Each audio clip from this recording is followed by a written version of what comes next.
The massive Zephyrian warship Death's Edge hung in space like a dark metal beast. Its hull gleamed with energy shields that sparkled blue and purple in the starlight.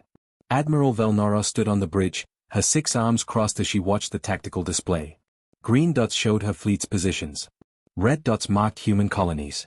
"Another one falls," she said with satisfaction as a red dot disappeared from the screen. Commander Thexel approached, his beetle-like shell clicking against the metal floor. "Admiral, the humans at Kepler Station are retreating again. Their weapons barely dent our armor." Velnora's mandibles clicked in what passed for laughter among her species. "These creatures are pathetic. They shoot little metal pellets at us while we have plasma cannons that can melt mountains." On the viewing screen, human ships fled from the battle. Their vessels looked crude and boxy compared to the sleek Zephyrian craft. Smoke poured from damaged human fighters as they limped away. "What are our losses?" Velnora asked. 3 ships with minor hull damage. No deaths.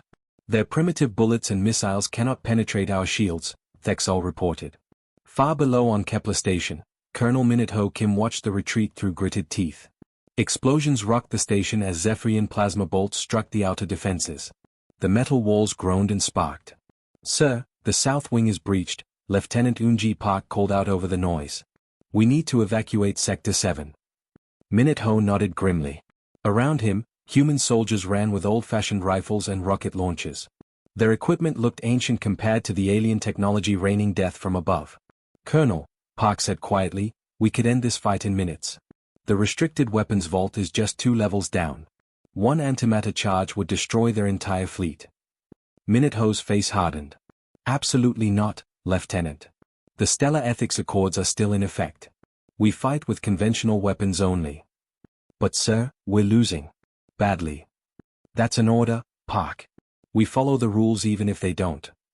Above them, Velnora watched human evacuation ships flee the station. The small craft moved slowly, loaded with civilians and wounded soldiers. She could have destroyed them easily, but something held her back. These humans were so weak, it felt almost unsporting. "Admiral," her communications officer called, "High Command is requesting a status report." Velnora activated the long-range transmitter. The face of General Zekmoth appeared on screen, his scarred features twisted in impatience. "Report, Admiral. How goes the conquest of human space?" "Better than expected, General. These primitives offer no real resistance. Their technology is centuries behind ours. They still use gunpowder and chemical explosives." Zekmoth's eyes narrowed. "You're certain?" "Our scouts reported humans had advanced further." "I assure you, General. I'm watching them flee right now. Their most powerful weapons are metal slugs fired from tubes. It's almost sad." On the screen, Zekmoth nodded. "Good. How long until total victory?" 6 cycles at most. Maybe fewer if they keep running like this." The transmission ended. Velnora turned back to watch the battle. Human fighters buzzed around her massive ships like insects around giants. Their small guns flashed uselessly against Zephyrian shields. Down on Kepler Station, Minute received another report. "Sir, the aliens are requesting our surrender." "What are their terms?" "Complete submission. They want us to hand over all weapons and submit to Imperial rule." Minute almost laughed. If only they knew what weapons humans really possessed. In the vault below, devices that could crack planets sat unused. Nanite swarms that could consume entire fleets waited in storage. Gravity bombs that bent space itself remained sealed. But the accords were clear. Humanity had agreed to fight fair, to use only conventional weapons unless faced with complete extinction. They had learned the hard way that their true capabilities were too terrible to unleash casually. "Tell them no," Minute said. "We'll keep fighting." Park looked confused. "Sir, with respect, we can't win with these weapons. We're using rifles against gods. Better to lose with honor than win without souls, Lieutenant." Above, Velnora received the human response. "They refuse to surrender, Admiral." "Of course they do. Pride is often the last thing primitives lose." "Very well. Continue the bombardment. We'll break them eventually." The Zephyrian fleet opened fire again. Plasma beams lanced down at the station, melting metal and stone. Human defenders returned fire with their crude weapons, achieving nothing. Velnora felt a moment of confusion. Why were the humans so calm? Their soldiers didn't seem desperate or afraid. They fought like people who had chosen their weapons, Not like people who had no choice. Commander, have you noticed anything odd about human behavior? Thexol tilted his head. They seem remarkably composed for a dying species. But primitives often have strange customs before extinction. Perhaps. Still, something feels wrong. They act like they are holding back. Holding back what, Admiral? We've scanned their technology. We know what they have. Velnora nodded, but doubt nagged at her mind. No species faced extinction this calmly. No military fought this carefully when survival was at stake. Far below, Minute-Ho watched another human transport escape the dying station. His people were safe, but defeat was certain. Still, they would follow the rules. They would fight fair even if it meant losing everything. Neither side understood the other. The aliens saw weakness where there was restraint. The humans maintained honor while appearing helpless. The battle continued, but the real war had not yet begun.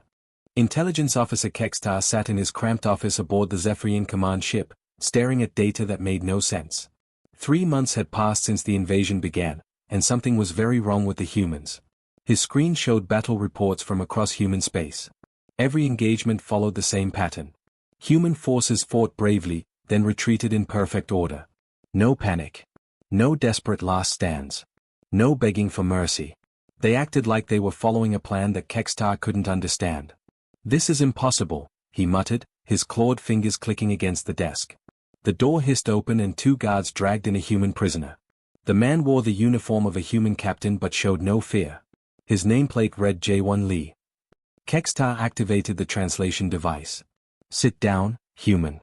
You will answer my questions." J1 took the chair calmly, his hands folded in his lap. "I'll tell you what I can within the rules of war." "Rules of war?" Kextar laughed harshly. "You're losing. Your colonies burn. Your fleets run from us like scared children. What rules matter now?" The human smiled sadly. "You really don't understand, do you? We haven't even started fighting yet." "What do you mean? We've been at war for 3 months." J1 shook his head. "No, you've been fighting our police force. Our patrol ships. Our colonial guards. You have no idea what you've started." Kextar leaned forward. "Explain." "We're still playing by the rules. Following the agreements we made with ourselves long ago. But that won't last forever." The word sent a chill down Kextar's spine, though he didn't show it. Empty threats from a dying species. "Maybe," J1 said quietly. "Or maybe you should ask yourself why we're so calm about losing."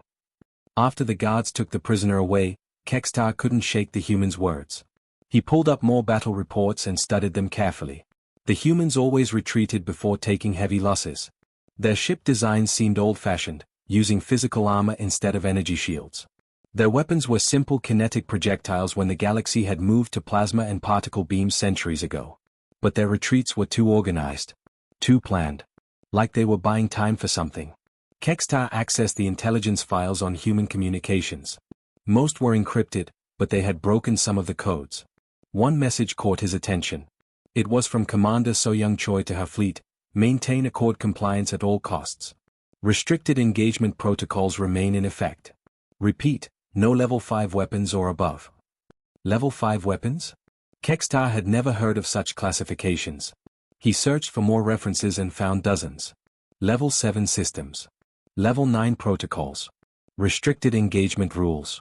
What were the humans hiding?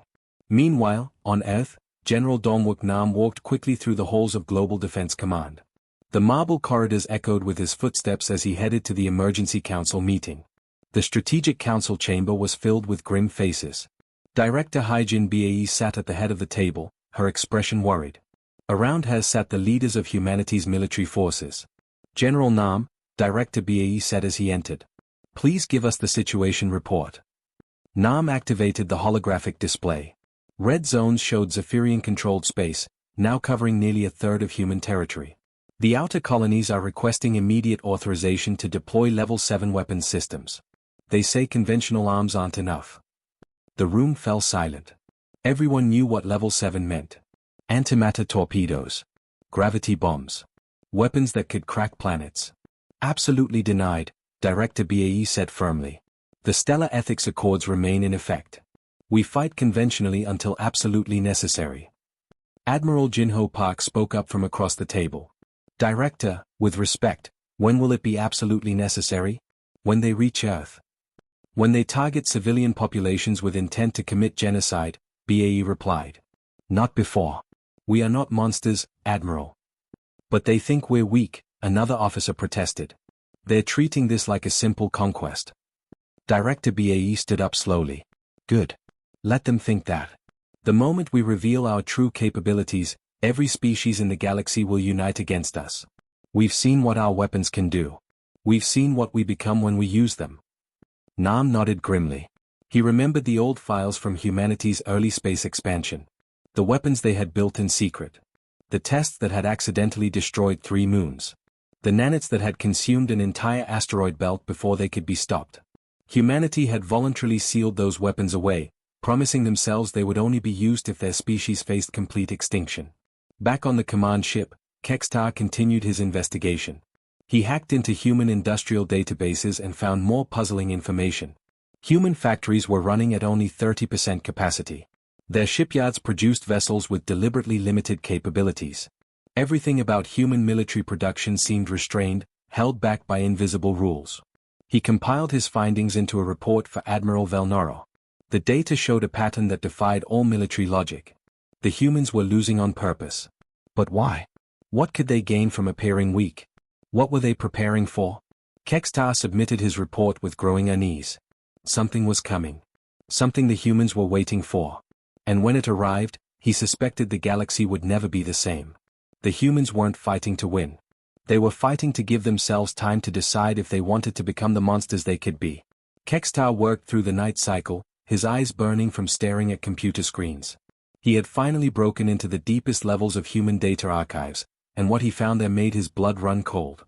The first file he opened was labeled Historical Weapons Development, Classification Level, Extinct. His translation software struggled with some of the ancient human terms, but the meaning became terrifyingly clear. Nuclear weapons. Bombs that use splitting atoms to destroy entire cities. The humans had built thousands of them centuries ago, then voluntarily destroyed most of them. The files showed pictures of mushroom clouds rising over dead landscapes. By the void, Kextar whispered. They had planet killers and gave them up. He dug deeper. Chemical weapons that could poison the air itself. Biological weapons that turned living beings into walking corpses. Diseases designed to spread through populations like wildfire. All developed, tested, then banned by human law. But those were just the ancient weapons. The modern files made Kextar's hands shake. Relativistic kill vehicles. Chunks of matter accelerated to near light speed that could punch through planets like bullets through paper. The humans had built prototypes, tested them on asteroids, then locked the designs away. Antimatter bombs. Weapons that turned matter itself into pure energy. A single bomb could vaporize a moon. The files showed successful tests, then immediate storage in maximum security vaults. Nanite swarms. Tiny machines that could eat through any material, reproducing themselves as they consumed. The humans had accidentally released a test batch once. It devoured an entire space station before they could stop it. The technology was immediately classified and sealed. Kextar found gravity manipulators next. Devices that could create black holes or tear holes in space itself. The test reports described weapons that could collapse entire star systems. Again, the technology was developed, proven, then voluntarily restricted. This cannot be real, he muttered, but the evidence was overwhelming. He accessed military training files and found a manual written by Colonel Eugene Han. The document's introduction made Kextar's heart pound. Remember, fellow soldiers, we possess the power to crack planets and boil oceans. We could end any war in minutes if we chose. But we are humans, and humans choose mercy over massacre. We fight with honor, not because we must, but because we can afford to. Should the enemy target innocent civilians, however, all restrictions may be temporarily lifted by council vote. Pray to whatever gods you follow, that day never comes. The file continued with detailed descriptions of weapon systems that sounded like mythology. Planet crackers. Star killers. Reality bombs that could unweave the fabric of space itself. Kextar found construction blueprints for weapons that could destroy solar systems. Manufacturing schedules for devices that violated the laws of physics. Storage manifests for enough destructive power to end galactic civilization. All of it locked away. All of it unused. All of it held back by nothing more than human conscience. He discovered the Stellar Ethics Accords next. A document signed by every human government, outlining rules for warfare that seemed insane to alien minds. No weapons of mass destruction. No targeting of civilians. No biological or chemical warfare. No reality warping devices. The humans had created a paradise of destruction, then chosen to live in voluntary exile from it. Kekstar's research was interrupted by an urgent message. Admiral Velnora wanted to see him immediately. He gathered his files and rushed to the command deck. Admiral Velnora was studying tactical displays when he arrived. Her confidence from months ago had faded into something approaching worry. Kekstar, your reports mention unusual human behavior patterns. Explain what you found. Kekstar activated his datapad and showed her the files. Admiral, we have made a terrible mistake. The humans aren't primitive. They're not even using their real weapons. Velnora's mandibles clicked in disbelief. Impossible. We've seen their technology. Crude kinetic weapons. Simple chemical propulsion. Basic armor plating. That's what they want us to see, Kekstar said urgently. Admiral, look at this. He showed her the nuclear weapon files. They developed city killers centuries ago and voluntarily got rid of them. Velnora studied the images of mushroom clouds and devastated landscapes. These weapons seem powerful for primitives, but hardly a threat to modern shields. That's just the beginning. Kekstar showed her the antimatter research. This one bomb could destroy our entire fleet. The Admiral's confidence wavered as she read the technical specifications.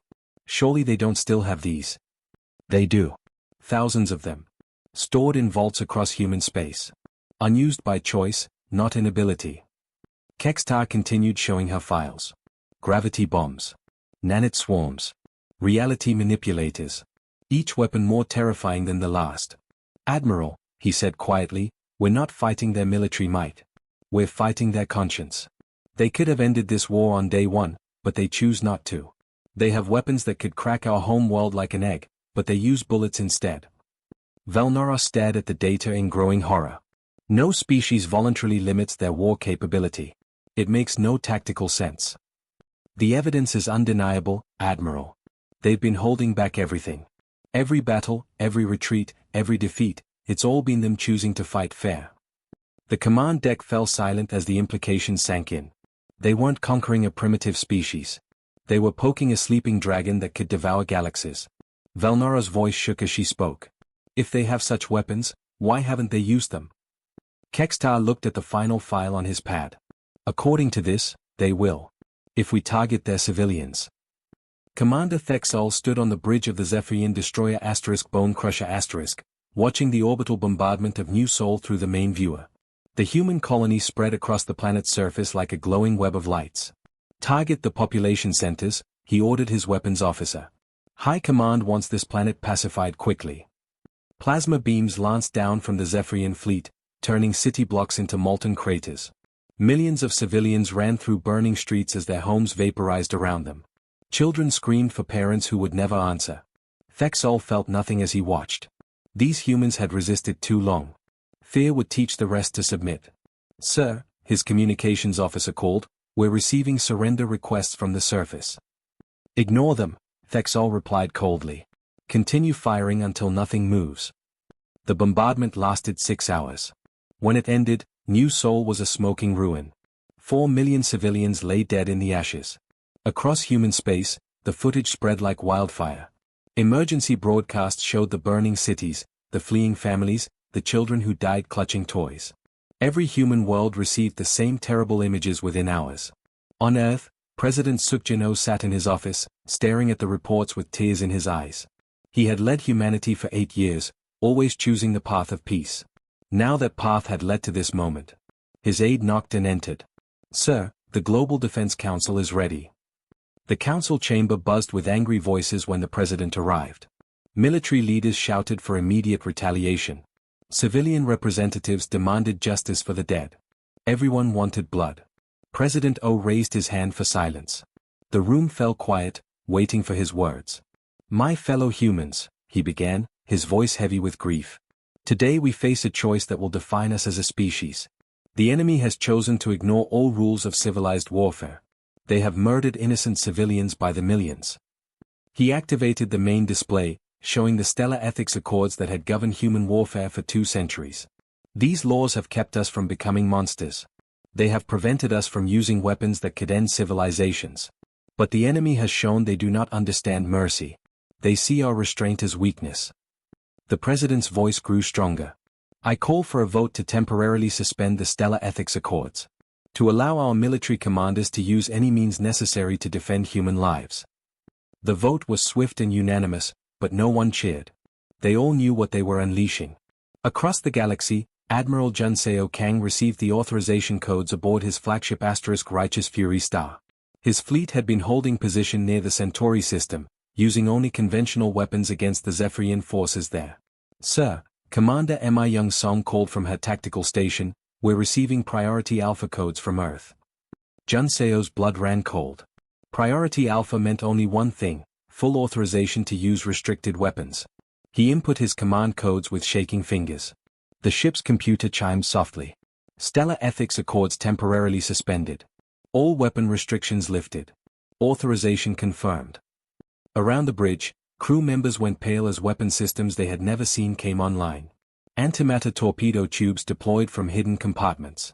Nanite deployment pods emerged from the ship's hull. Gravity manipulation drives hummed to life with power that bent space around them. Commander Song stared at her tactical display in horror. Sir, all systems are now active.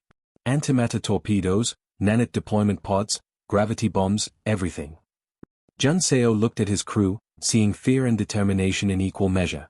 These were weapons they had trained with but prayed never to use. Devices that could crack planets and boil stars. May heaven forgive us, he whispered, then opened fleet communications. All ships, this is Admiral Kang. You are authorized to deploy unrestricted weapons.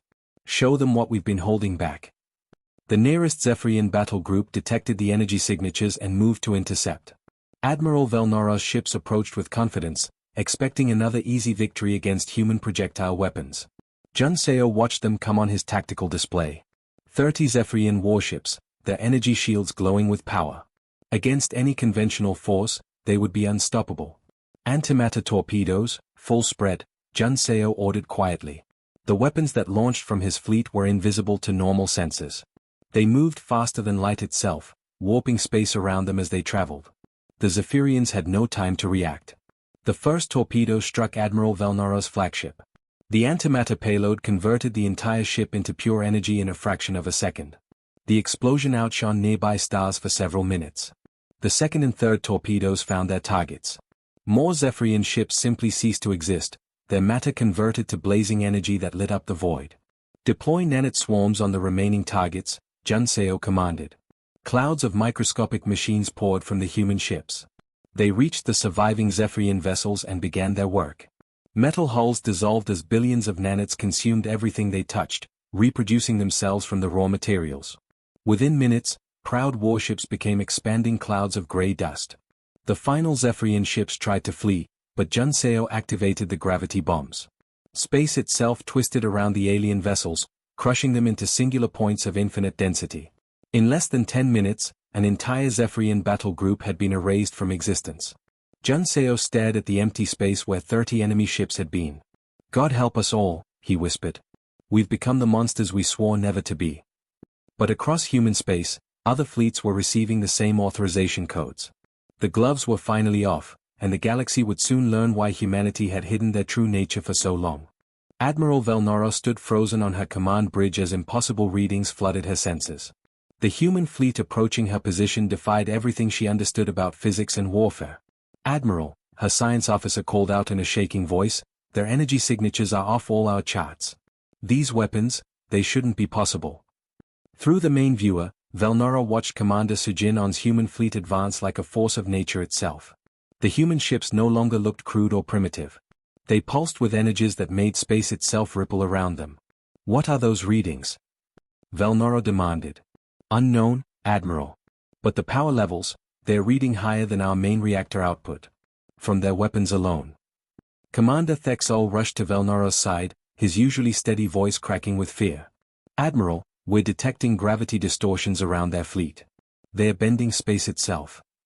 Velnora's confidence, built over centuries of conquest, crumbled as she watched the human vessels deploy weapons that violated natural law. Torpedo-like objects that seemed to exist in multiple dimensions at once. Clouds of something that made her senses scream warnings. Energy patterns that hurt to look at directly. All ships, maximum shields, she ordered. Prepare to engage. The first human weapon struck her escort destroyer Painbringer. Velnoro expected to see plasma damage or kinetic impact. Instead, she watched the entire ship simply stop existing. One moment it was there, the next moment there was only empty space and a brief flash of light brighter than a small star. What happened to the Painbringer? She screamed. Gone, Admiral. Completely gone. Our sensors show nothing. Not even wreckage. Another human weapon found the cruiser Dark Victory. This time, Velnoro watched in growing horror as the ship's hull began dissolving. Metal plates turned to gray dust that spread across the vessel like a plague. Within minutes, the entire cruiser had been consumed, leaving only an expanding cloud of particles. Admiral, their weapons they're unmaking our ships at the molecular level, Thexol reported, terror clear in his voice. They're not just destroying them. They're making them cease to exist. A third human weapon activated near the battleship Iron Fist. Space around the Zephyrian vessel began to twist and compress. The battleship stretched like rubber, its hull groaning under impossible forces, before collapsing into a point of light so bright it burned after images on the viewing screen. They created a black hole, the science officer whispered. They made a black hole and used it as a weapon. Velnoro's fleet of 30 ships was vanishing faster than she could count. Weapons that turned matter into energy. Devices that dissolved metal into dust. Forces that crushed starships into singularities. Admiral, incoming transmission from the human fleet, her communications officer reported. Commander Sujin appeared on the screen. Her face was cold as deep space, showing no emotion as Zephyrian ships died around them. This is Commander On of the Terran Defense Force. You have committed war crimes against civilian populations. Surrender immediately or be destroyed. You're using impossible weapons, Velnoro snarled. No species has such technology. We do, On replied simply. We've had it for centuries. We just chose not to use it until now. This violates all natural laws. You're using weapons that shouldn't exist. On's expression didn't change. You murdered 4 million innocent people on New Sol. Children. Families. People who never held a weapon against you. Did you think there would be no consequences? Around Velnoro, her remaining ships continued to disappear. Some vanished in flashes of pure energy. Others dissolved into component atoms. A few were crushed by artificial gravity wells that appeared from nowhere. Full retreat, Velnoro ordered desperately. All ships, emergency jump to hyperspace. But the human weapons followed them into hyperspace itself. Ships that thought they had escaped found themselves caught by devices that reached across dimensions. The Bone Crusher tried to jump 3 times before a human torpedo found it and converted the entire vessel into a brief new star. Velnoro's own flagship shuddered as something latched onto its hull. Through her senses, she watched tiny machines begin eating through the armor plating, reproducing themselves as they consumed the ship. Admiral, we need to abandon ship, Thexol urged. No, Velnoro said, activating the emergency broadcast system. This message must reach the Empire. She opened communications to the Zephyrian homeworlds, her voice filled with terror and warning. This is Admiral Velnoro to High Command. The humans are not what we thought. They possess weapons that command forces beyond nature itself. They can unmake matter, bend space, create black holes at will. We are not fighting primitives. We are fighting gods who chose to pretend they were mortals. The transmission cut off as a localized black hole consumed her flagship. Velnoro's last sight was the event horizon expanding around her, pulling her ship into nothingness. Across the galaxy, the few surviving Zephyrian fleets received similar messages. Tales of weapons that defied physics. Ships that vanished without trace. Humans who wielded the fundamental forces of reality like tools. Panic spread through the Zephyrian Empire faster than their ships could carry the news. Fleet commanders abandoned their positions without orders. Entire battle groups fled beyond the galactic rim rather than face the terrifying human weapons. Emperor Zal thus received the reports in his throne room, his royal confidence cracking as he read account after account of impossible human capabilities. Your Majesty, his military advisor said quietly, we must issue immediate orders. The humans have revealed themselves as the apex predators of this galaxy. Zal thus signed the decree with a trembling hand. All Zephyrian forces would withdraw from human space immediately. Human territory would be marked as forbidden on all Imperial star charts. No Zephyrian ship would ever again enter the human sphere of influence. The decree's final line would become legendary across 100 worlds. The humans are apex predators who chose to be sheep. Do not wake the sheep. Do not remind them they have teeth. Meanwhile, back on Earth, President Sukjano sat in his office as General Domwook Nam delivered the final report. Sir, all Zephyrian forces have withdrawn beyond the galactic rim. The threat is over. And our weapons? The restrictions are back in place, sir.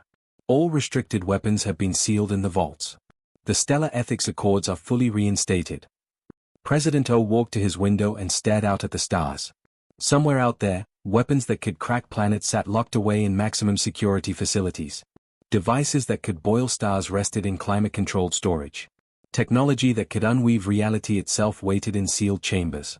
We showed them what monsters we could be, he said sadly. I pray we never have to again. Nam nodded grimly. The galaxy will remember, sir. They'll remember that we could have destroyed them all, but chose mercy instead. Across human space, the terrible weapons were put away once more. Antimatter bombs returned to their vaults. Nanite swarms were deactivated and stored. Gravity manipulators powered down to standby mode. Humanity returned to using simple bullets and basic missiles. They went back to fighting fair, holding themselves to rules that no other species followed. They chose to be sheep again, hiding their wolf nature behind laws and ethics. But the galaxy would never forget the brief moment when humanity revealed its true face. The moment when the species that chose restraint showed what happened when that choice was taken away. The humans had proven they were not weak. They were not primitive. They were simply choosing to be better than they had to be. And sometimes, being the strongest meant choosing not to show your strength at all.